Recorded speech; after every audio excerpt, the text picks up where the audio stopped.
Hi, welcome to Introduction to Finance handout number 10. That's our Introduction to Risk Models.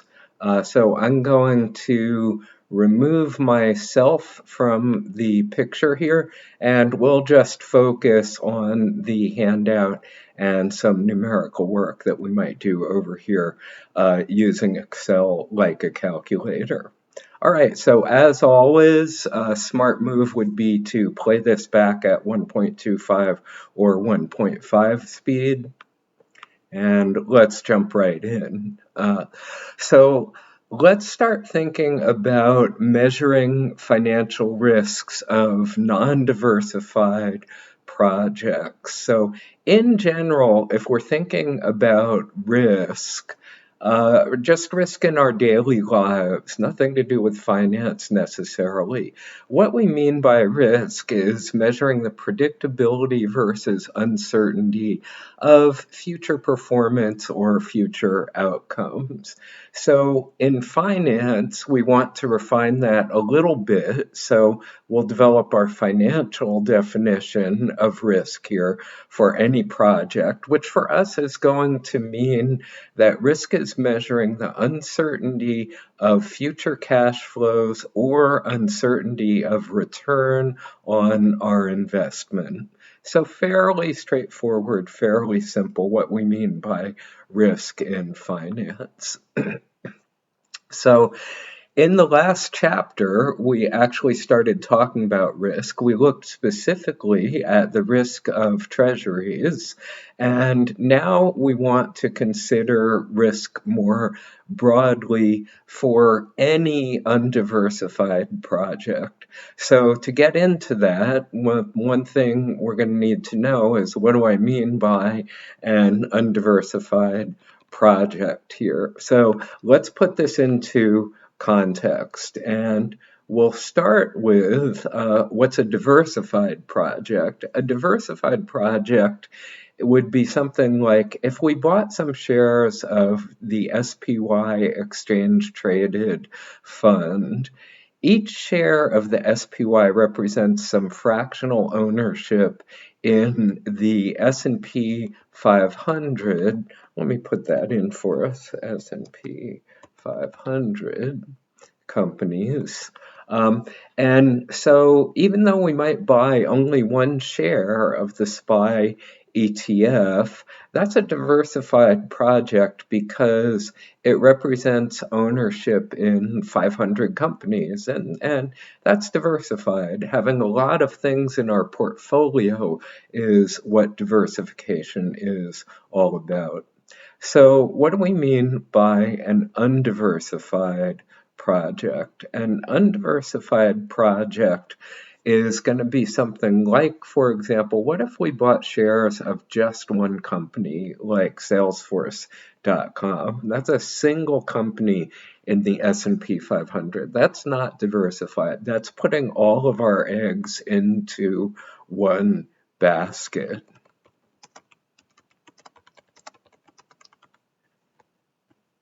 Okay, and up here, diversified would be many eggs in the basket. So another example of an undiversified project would be, let's say we were the Lukoil company, and we're thinking about building one new gas station. That would be that single gas station is clearly an undiversified project. And how about we decide to become entrepreneurial and make some money by buying one rental property? If we have just that one property, we're not diversified. So that's the difference between diversified and undiversified projects. And we're going to focus for most of this chapter on undiversified single projects. So what are the financial risks for undiversified projects? Well, in the last chapter, we looked at duration, risk, and we noted that that's going to be true for all financial projects, okay? And that measures the increased probability of a bad outcome increasing with the length or duration of the project. We also looked at, in the last chapter, the risk-free risks associated with treasuries. And as we talked about in the last chapter, the risks of treasuries include inflation, interest rates, and a very small default risk. And of course, treasuries, like all financial projects, also include duration risk. And so in this chapter, we're going to add two more risks. The first one is going to be industry or market risks. And these are going to pertain to any non-treasury project, any investment that's not a risk-free project. All, let's say, non-risk-free, in quotes again, projects. And what does this include? This includes specifically something like an industry-wide disruption, macroeconomic events, stock market crashes, etc. Okay, so we're experiencing some of these risks right now. So, for example, right now, sitting here in March of 2020, an industry-wide disruption is happening in the energy industry because of the Saudis flooding the market with oil, and that's being made even worse by the low demand environment we're in because of the coronavirus. And these two things have precipitated a fairly big stock market crash. The stock market is in right now what's called a bear market. It's gone down 20% from its recent peak. And then finally, the other additional risk that we'll be focusing on in this chapter is what's called project-specific risk. And this pertains to all non-diversified projects, okay? And what this is especially looking at are this project's unique issues. So not industry-wide issues, but these are issues related to, let's say, a friend does buy a rental property and he's a really bad manager and he's got just one rental property and he manages it really badly and loses money. And that's going to be unrelated to what's going on industry-wide in the real estate industry, et cetera, et cetera. So these are our financial risks for undiversified projects. So you need to remember that there are 4 of them. You need to remember what they pertain to, what they include, and also you definitely need to remember that hiding in our risk-free risk, we have these 3 components that we talked about in the last chapter. Okay, so if you've got all that conceptually, you've got everything you need to know here. So we want to, going forward, incorporate these risks into our financial models. And for the rest of the term, any project that we're evaluating, we're going to be evaluating it based on its future cash flows. So we're going to be working in the most general cases with something like the present value of the cash flows is equal to for each stinking cash flow. First, discount it to t equals 0. After you've got them all discounted to t equals 0, add them up. And we could say the same thing with CF0, which is just our cash flow at t equal 0. Okay, so this is very important because for the rest of the term, we're going to be evaluating projects using these equations and simpler and other versions of these equations that we derive from them. So this notion that these are the only equations that we're using essentially, this suggests what? That we're going to have to measure the risks of a project either in, what are our choices here? Our cash flows or our interest rate or discount rate or both, okay? And one other thing I'd like to throw in here, let me just throw this in here before we get to that. So let me just throw in that duration risk is automatically built in with t exponent. So that's kind of nice. So other than that, all of our risks are going to have to be reflected in our cash flows or our discount rates, our interest rates, or both. And that notion is, of course, correct. So what are our choices? We can put all of our risks into our cash flows. We could put all of our risks, model all of our risks in our discount rate, or we could put some risks in cash flows and some risks in our discount rates.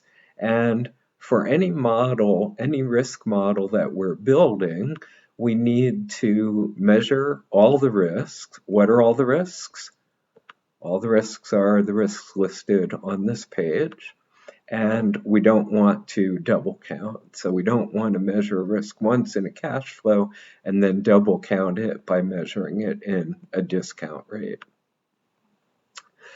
So let's see how specifically these 4 risks are measured in our discounting equation. So again, here are our discounting equations, right? Okay, and again, we're going to be evaluating projects for the rest of the term with equations like this. So how does everybody in the world pretty much agree to measure the risks? Pretty much everybody in the world is going to measure in the interest rate or the discount rate risk-free risk, and remember that's our treasuries, and industry or market risk. And then again, pretty much everyone in the world agrees that in our cash flows, we're going to measure that project-specific risk, okay?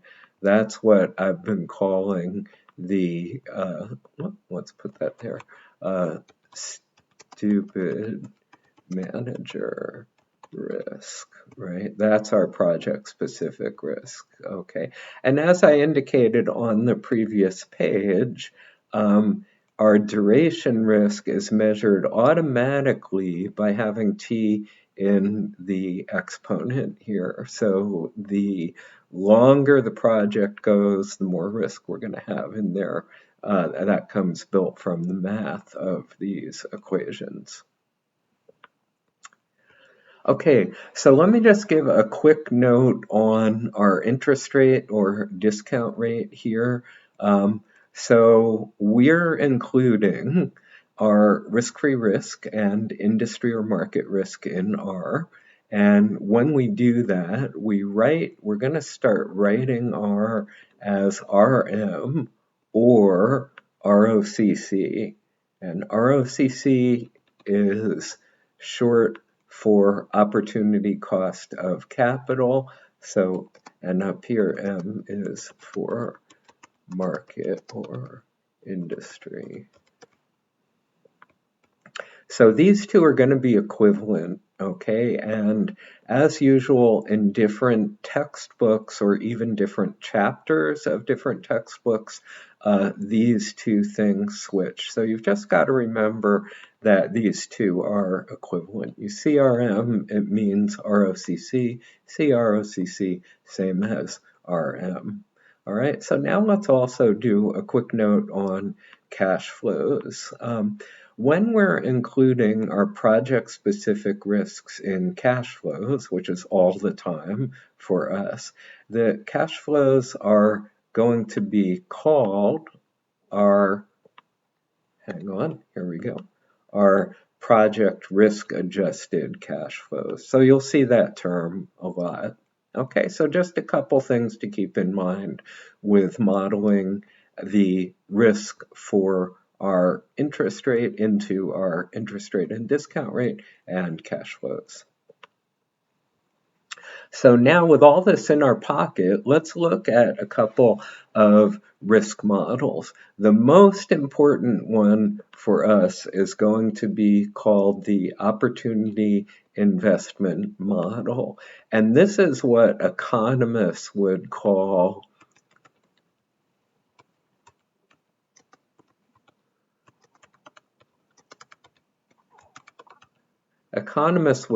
this an opportunity cost of capital model, okay?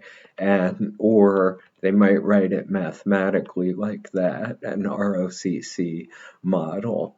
And this is a great model because it gives us a really straightforward method for computing our RM or ROCC. Why do we care about that? We care about that because that's what we're going to be plugging in to these equations going forward. Okay, so it's going to be really helpful to give us that. And the key great features of this model are, first of all, it works pretty well, which we'll see in a second.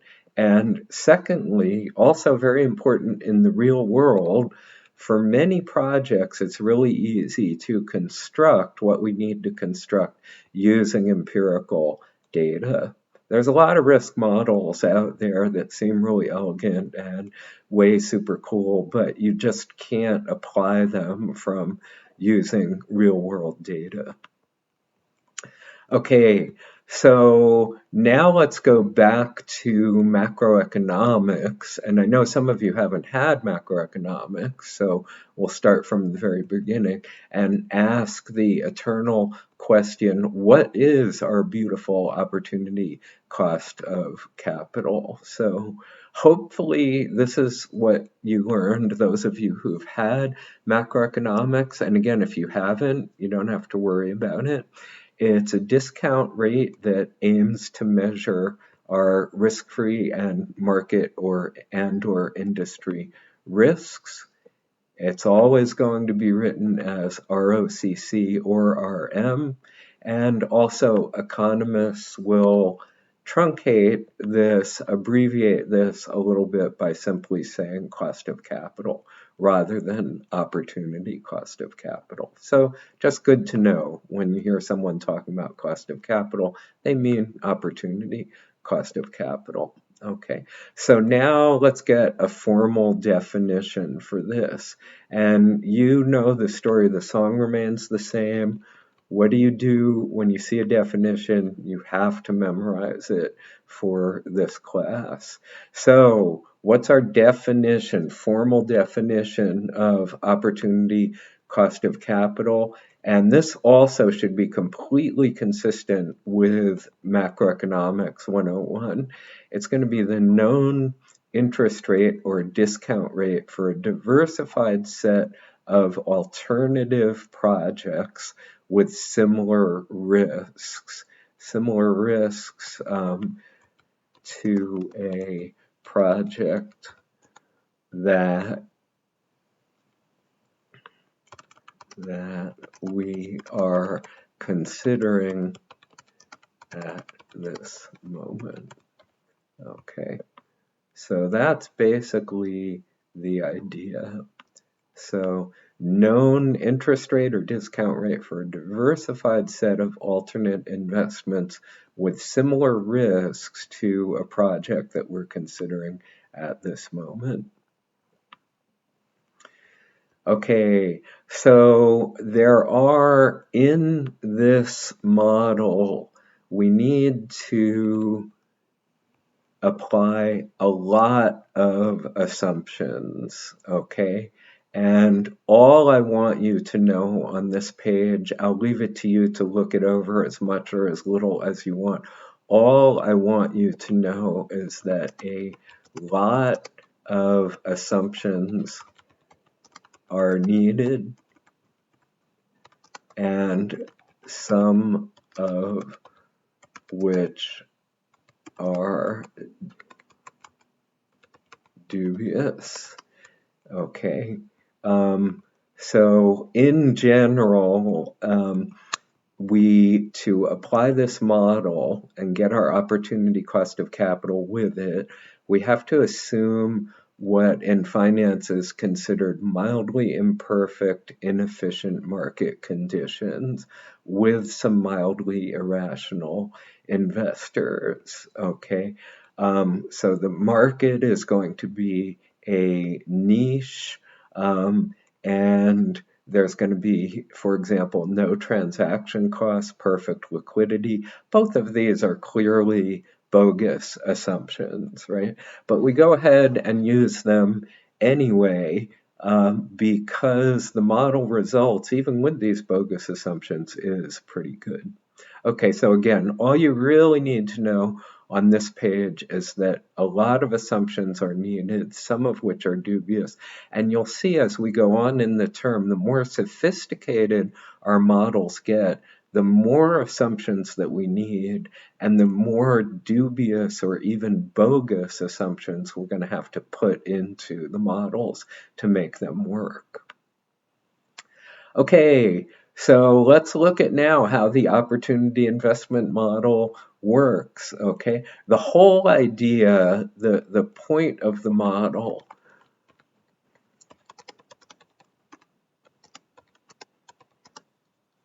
is really to find an estimate for ROCC, for our opportunity cost of capital.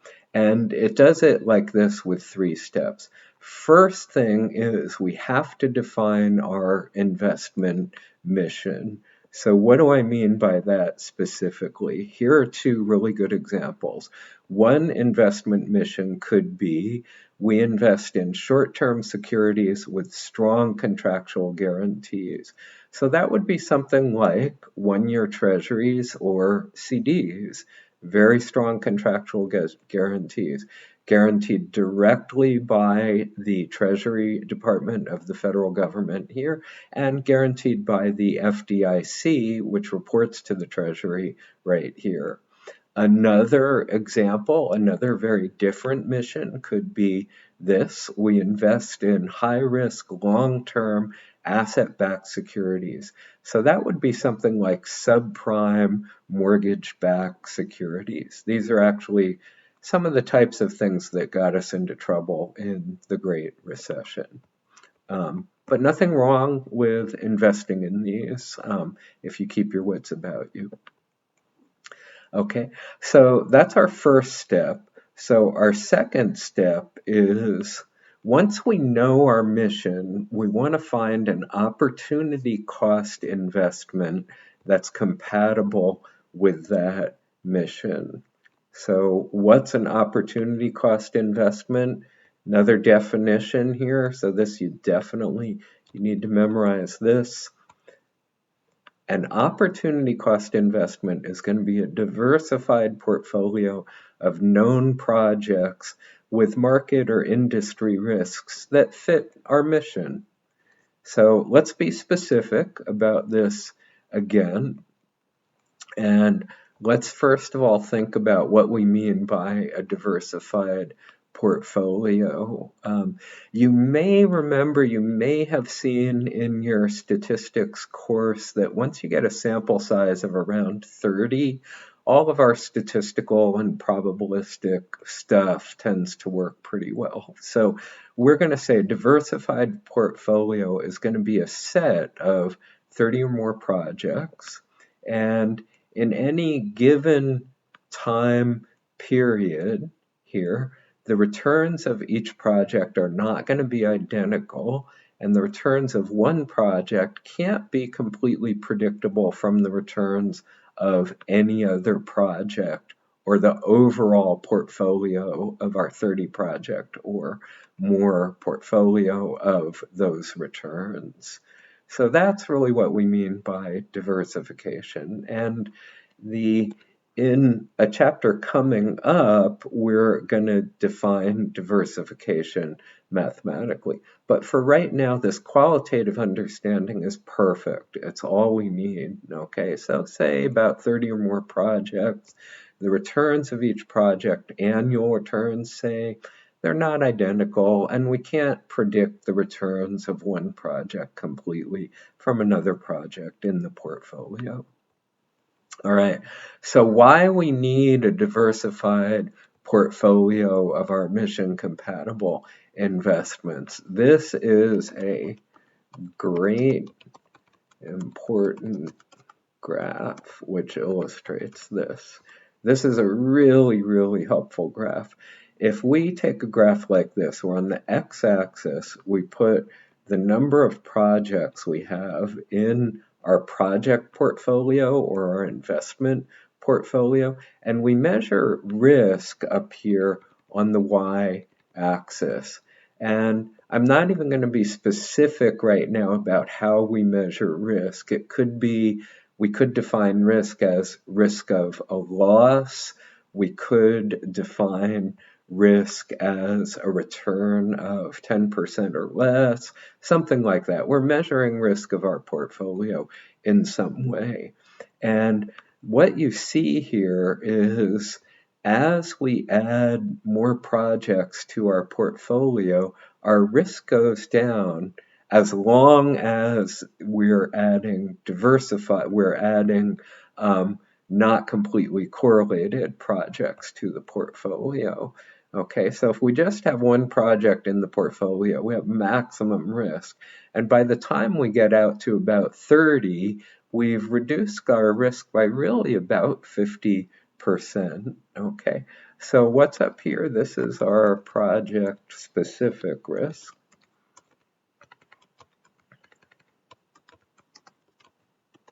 And down here, our systematic risk is our market and risk-free risk.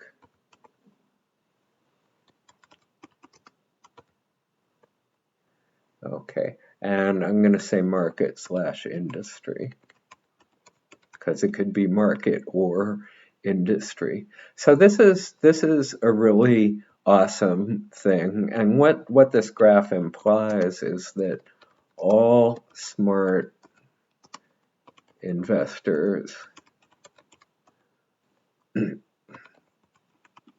invest in diversified portfolios. Okay, so just going back to the Lukoil example, for example, Lukoil's not going to have just one gas station. They're not going to have gas stations only in urban areas. They're not going to have gas stations just in the state of Arizona. They're going to be diversified by geography. They're going to be diversified by urban versus at least suburban. They're not so big in rural areas, et cetera, et cetera. And they're going to have a lot of those gas stations. So that makes them diversified. If we're a stock investor, we're not just going to we're not going to put 100% of our money into Tesla. We're going to put some money, if we like that really risky stuff, right? We're going to put some money into Tesla and maybe all of the FANG stocks, the Facebook, Amazon, Netflix, and Google stocks, something like that. And then hopefully many more of those tech companies to get us up to 30. So that's the story here, and very important, very helpful. Okay, so let's look at an example of what an opportunity cost investment could be for our short-term strong contract investor. Remember that was the treasuries or CDs, something like that. So the opportunity cost investment for her could be a portfolio of short-term CDs or money markets, and that would be great for her. And so how could she go ahead and construct this? This is one reason why the opportunity investment model is so good, because you can actually go out there and construct this portfolio. Okay, so she could do it herself. She could go to bankrate.com, for example, and look at pick 100 CDs, short-term CDs that were available at bankrate.com and say, okay, that's my portfolio. Or what would be even easier, and what I would do because I'm so lazy, is I would just say that the opportunity cost investment would be shares of what's called the Mint Exchange Traded Fund. This is something you can look up at Google Finance or Yahoo Finance, and it invests in about 800 money market accounts and CDs. And here's a hyperlink for it where you can go right to its prospectus and see what it's all about. So how would that work? Would that be a diversified portfolio? Yeah, if we have 800, definitely. Is it in our investment milieu? Yes, her investment mission is short-term, very safe stuff, right? Something like treasuries or CDs, and we have money markets. They're as safe as, they're also protected by the federal government, as safe as treasuries and CDs. So money markets and CDs, that would be great. So that's our opportunity cost investment. You can find this, you can construct this in the real world. Okay. And how about for our high risk, long term asset backed investor? For her opportunity cost investment could be something like this: a portfolio of subprime mortgage backed bonds. Subprime just means, in case I haven't said it before, subprime means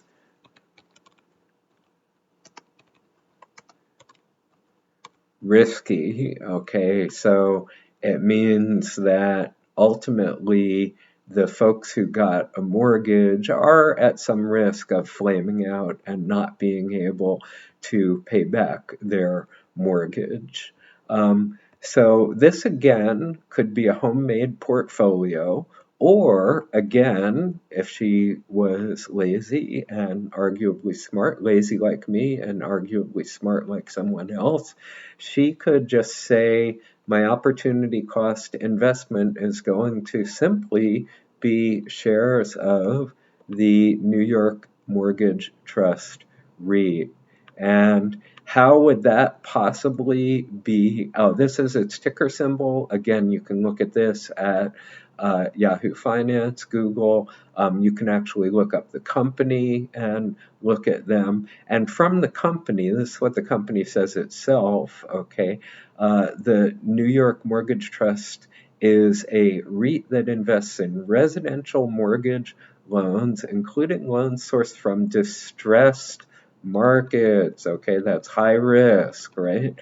Multifamily commercial mortgage backed securities, okay, and subordinated loans. So this clearly is not perfect, right? Because it's not exclusively subprime mortgage backed loans, but it's very, very close. And the more you look at this company, the more you can see it's very, very, very close. So this would be a great opportunity cost investment for our high risk, long-term asset-backed investor. And on that note, let me just pause for a second, be right back. Okay, back in action here.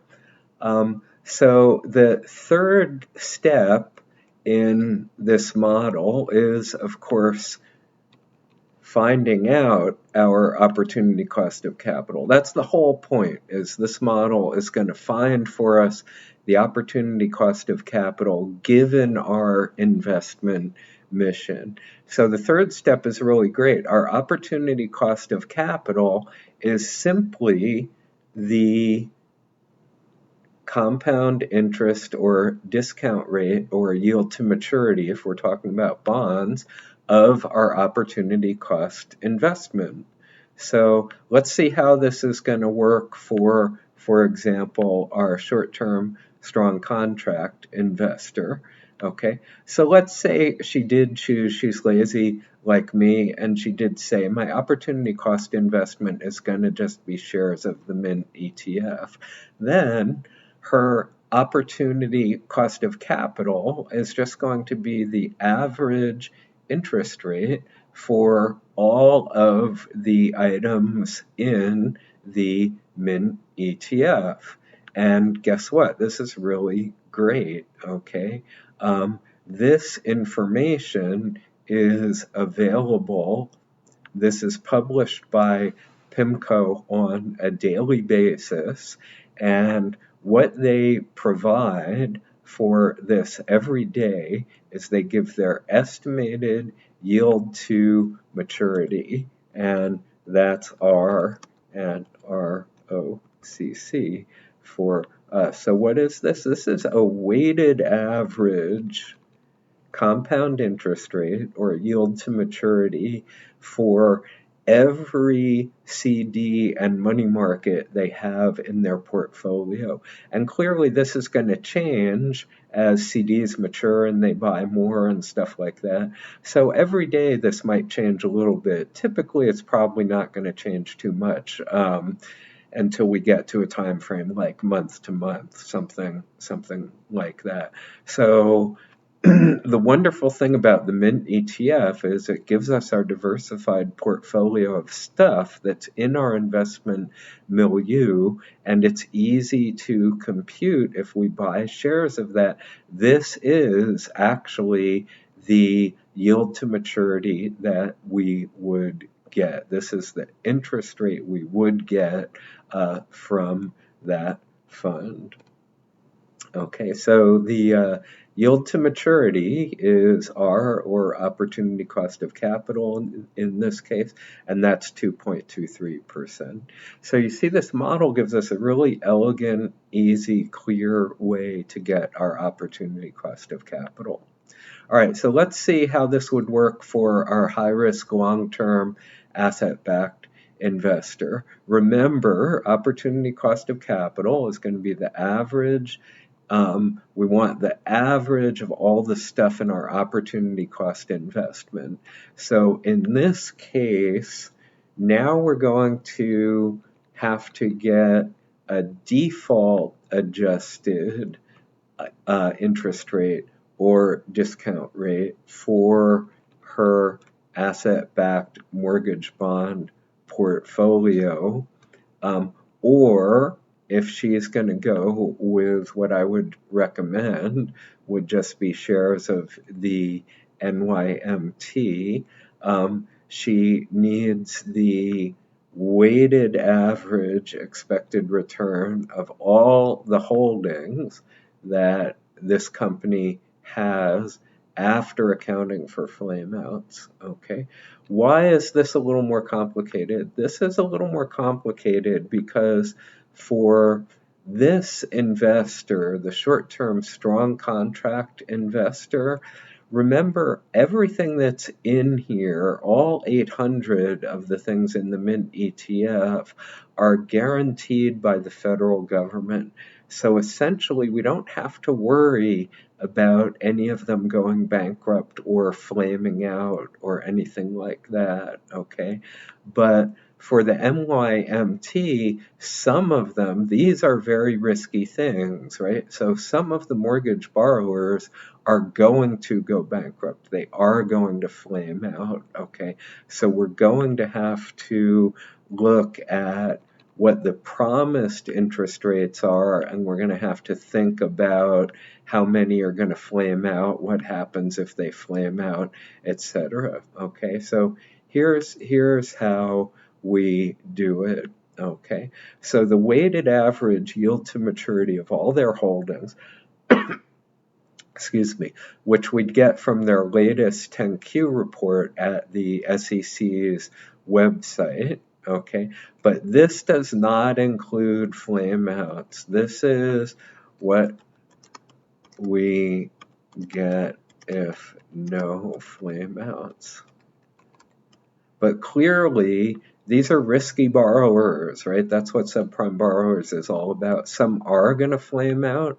So what we would do, we'd work for 2 weeks. No joke. This is a lot of work because we're going to have to dig through all of their holdings. And after 2 weeks worth of work, we'd say our best estimate is that about 80% of these holdings are going to perform okay, and they're going to give us that weighted average R of 12%. However, 20% of these holdings are going to flame out. 20% of the mortgages, those structured loans, are going to go bad and yield in our estimation of 0%. Okay, so in this case, we have to get the opportunity cost of capital as a weighted average of these two. Okay, so we need to take the weighted average. Okay, so that's going to equal 80% times 12% plus 20% times 0%. And if you work that out, I think you're going to get 9.6%. Let me just double check for us here. Equals 0.8 times 12% plus 0 times 20%, and that's correct, 9.6%. Okay, so when we're risky investors, we've always got to consider the risk-weighted average of our promised interest rates or discount rates here. We're going to have to think about this. This is a lot of work, okay? This is for professionals in finance. So clearly I would have to give you this information. I would say we've done the work and we estimate that 20% are going to be fine, 10%, 20% are going to flame out. And then I could ask you to construct the opportunity cost of capital for this risky investment mission from the weighted average. Okay, again, final note here. As I pointed out previously, we did not need to adjust the mints published R because of those federal guarantees. There was no risk of flame out, right?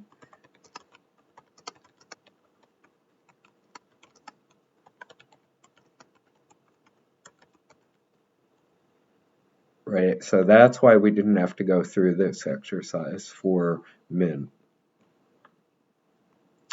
Okay, so what are some important properties of our opportunity cost of capital? Again, know the definition. The opportunity cost of capital is our known interest rate for our diversified set of alternative projects with similar risks.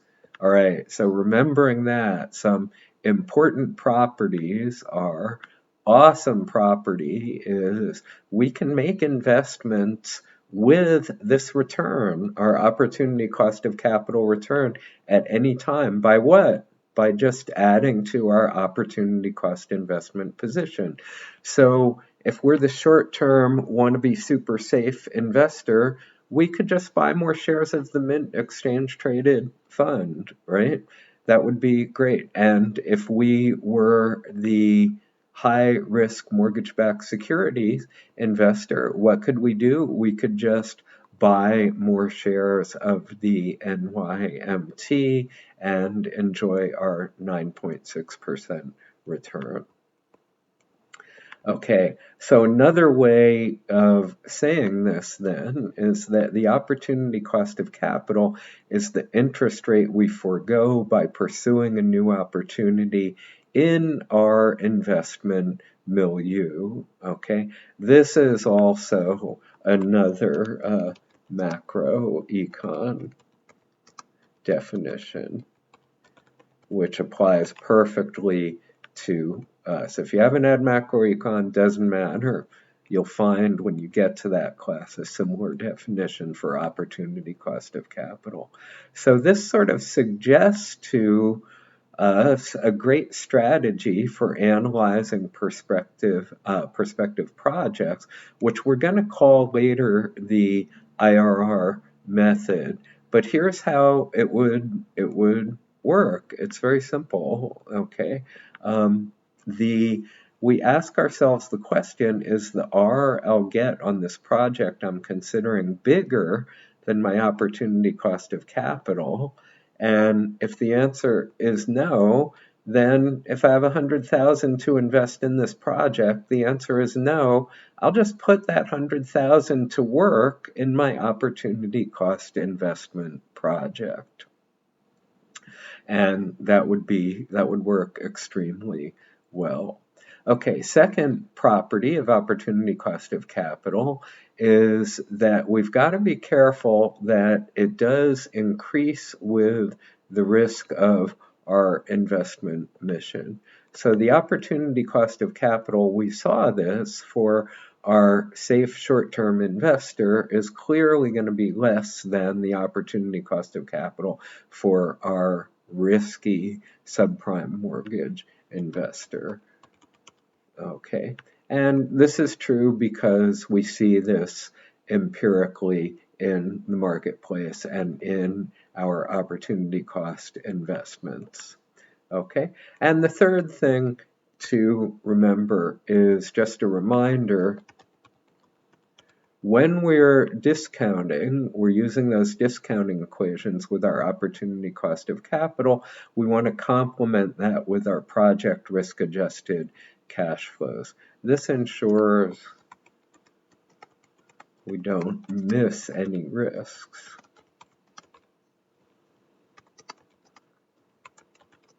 And also, it conveniently ensures we're not double counting any risks.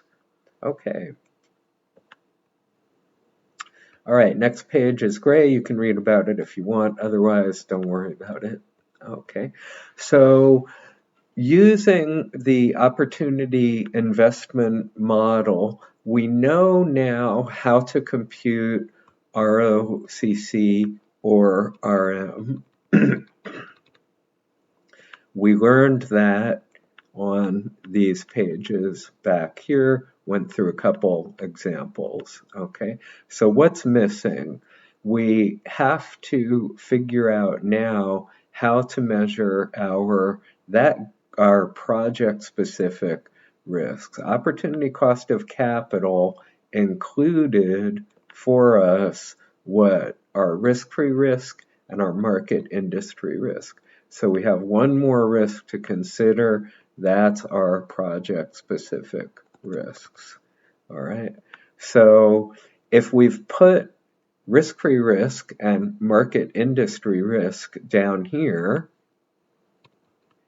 and we know that duration risk is automatically measured by our time exponent, the only risk we have left is our project-specific risk, and we only have one place to put that, and that's going to be in the cash flows. So our project-specific risks are always going to be measured in our cash flows. So let's see how that's going to work. We're going to measure our project-specific risks in our cash flows as follows. We want to distinguish between two types of flows. Okay, the first type are what we call our promised flows. Promised flows are our contractual flows. Whatever is stated in the contract, those are the promised flows. And they don't include any measure of risk because they're always stating the cash flows that an investor is going to get if nothing goes wrong, right? These are the CFs investors get.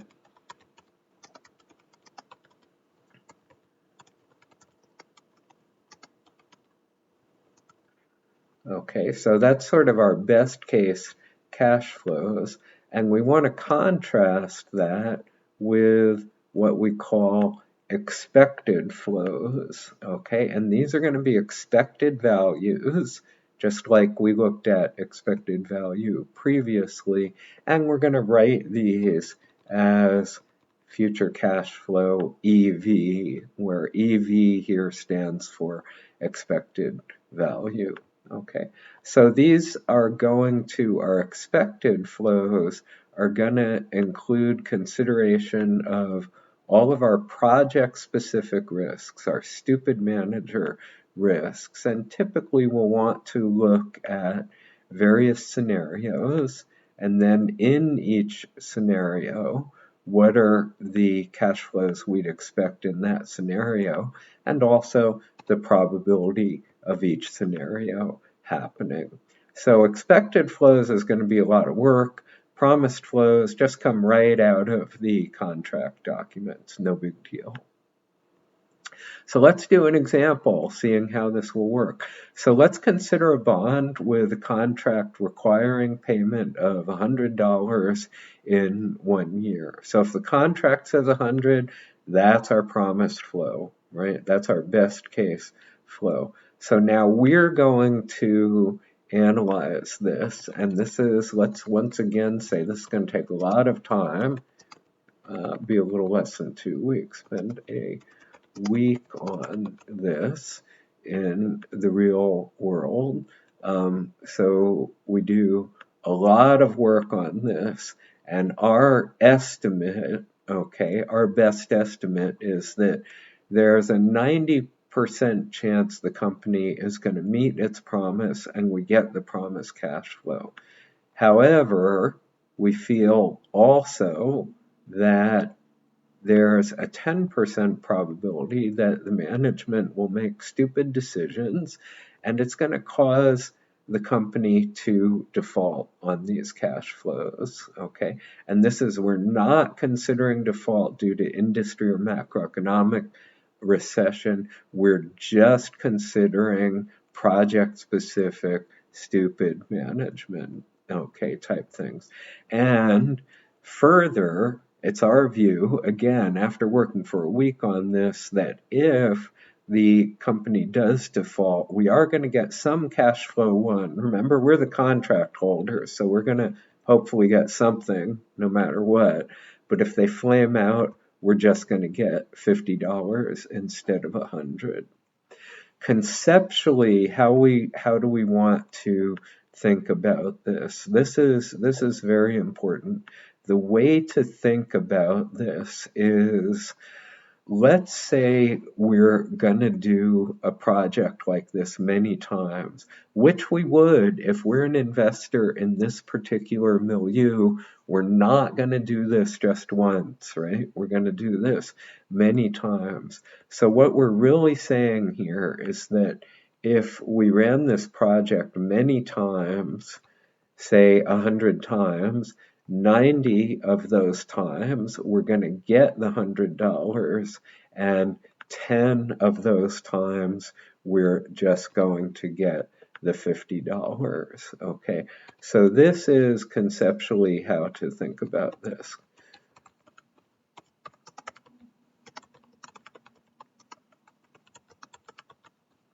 Okay, and this is, what does it look like we're going to do mathematically to get our expected value cash flow one?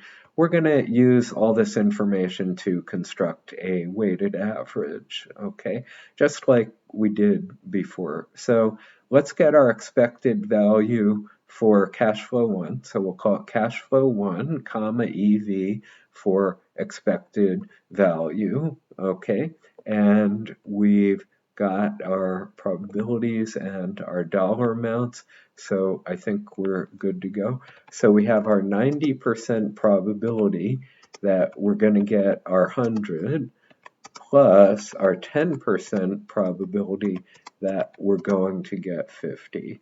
And if you work that out, this one I won't bother to do in Excel, but we get 95. So again, conceptually, how to think about this. If I can spell it.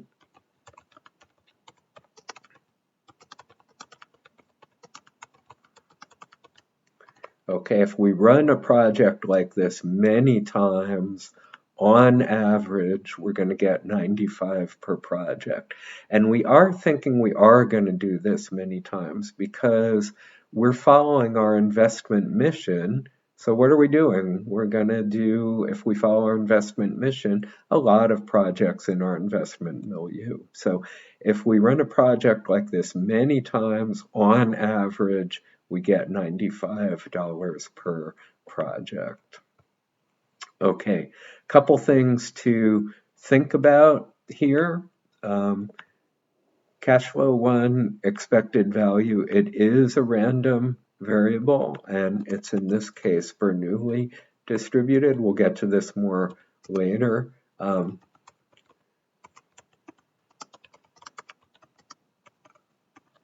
Okay, we will get to Bernoulli distributions in a future chapter, but you should know that this is a random variable. And for now, all we're considering is its expected value. But in a later chapter, we're going to do better. We're going to, in a later chapter, look at the whole probability distribution, look at standard deviations, etc., etc. But for right now, just important to remember that anytime you have an expected value, that does represent a probability distribution. Okay, a random variable with a probability distribution. All right, so that's it. What we're going to use pretty much for the rest of the term to get what do we want to get for the rest of the term. I'm going to jump back a lot of pages here. Why am I torturing you with this? Because pretty much for the rest of the term, we're going to be analyzing projects with these types of discounting equations, and we need to know what to plug in for R and what to plug in for our future cash flows. And the opportunity investment model is what's going to be what tells us the R to use and the cash flow to use. Primarily, this is the model that gives us these two things for the rest of the term. Okay, so now that we've got that, it's important that you know a little bit about some other risk models, and we're just going to look at one right now. Okay, this is called the capital asset pricing model, or CAPM, and it's most common for stock investments. Okay. So stock invest, it's most commonly, let me say this, commonly used for stock investments. You don't need to use it, but if you do see it, it's probably going to be for stock investments. You can use the opportunity investment model. You don't need to use CAPM, but CAPM, a lot of people use it for stock investments, so we should know about it. So it's pretty much like an opportunity cost of capital model, like I say, it's used mostly for stock investments, and we're just going to look at the basics here. We will do an in-depth analysis a little later on. So what are the basics here? So the CAPM model says discount our project risk-adjusted cash flows, same as opportunity investment model. We're going to discount those project risk-adjusted cash flows to an entity's owners, because we're talking about stocks, right? So stocks, buy a stock, you're an entity owner. So we're discounting our project risk-adjusted cash flows to an entity's owners using what they call in CAPM R equity or RE, okay, and where we get RE from this CAPM equation, okay. So here's the CAPM equation, okay, very famous equation, a lot of problems with it, but nonetheless, very, very famous. So it says that the discount rate to use for stocks or for entities, for owners, is equal to the risk-free rate plus beta times the market rate minus the risk-free rate. So let's look a little more specifically at these terms, okay? RRF is exactly as we've defined it previously in the Treasury chapter. It's measuring our risk-free rate using Treasuries to do that, okay? And RM is the risk-free risk plus an increment for equity market risk. So we could write it like this: RM is equal to our risk-free risk that we know and love plus delta, an increment for market risk. And the beauty of this RM is that it's very similar to what we developed in the opportunity investment model, but we've just got to remember it's specific for equities. Okay, now let's get to beta. Beta is measuring how closely the entity's returns are expected to track the overall equity market, something like, say, the S&P 500, something like that. And so beta equals 1 would mean perfect tracking of the market. And the last thing we need to know about the CAPM model and the CAPM equation is that just like with our opportunity investment model, we want to use this RE in conjunction with, our project risk adjusted cash flows. So we're going to give any promised cash flows we have here a haircut to consider the effect of stupid management decisions. And that's it. Finally, let's just compare a little bit the two models we've looked at today, the CAPM and the opportunity investment model. So the CAPM model we're going to get 1R per entity, okay? And the opportunity investment model, we got 1R for any given industry or market niche, okay? And also, both of these are going to work with project-specific risk in the cash flows, both models. So they're different. In the CAPM is 1R per entity. For every entity you're looking at, you have to compute an R. And for the opportunity investment model, it's 1R per industry. But both of them work with our industry-specific cash flows. And that's it for handout 10. As you can see in this handout, there's a lot of conceptual stuff, a little bit of numerical stuff. Numerically, you definitely need to be comfortable with this notion of the weighted average that we applied in two separate cases. And conceptually, you should just review this and look at the accompanying concepts, definitions, and formulas handout just to make sure that you do understand the key concepts delivered in this lecture. Okay, and with that note, I'm going to sign out until next time. See you soon.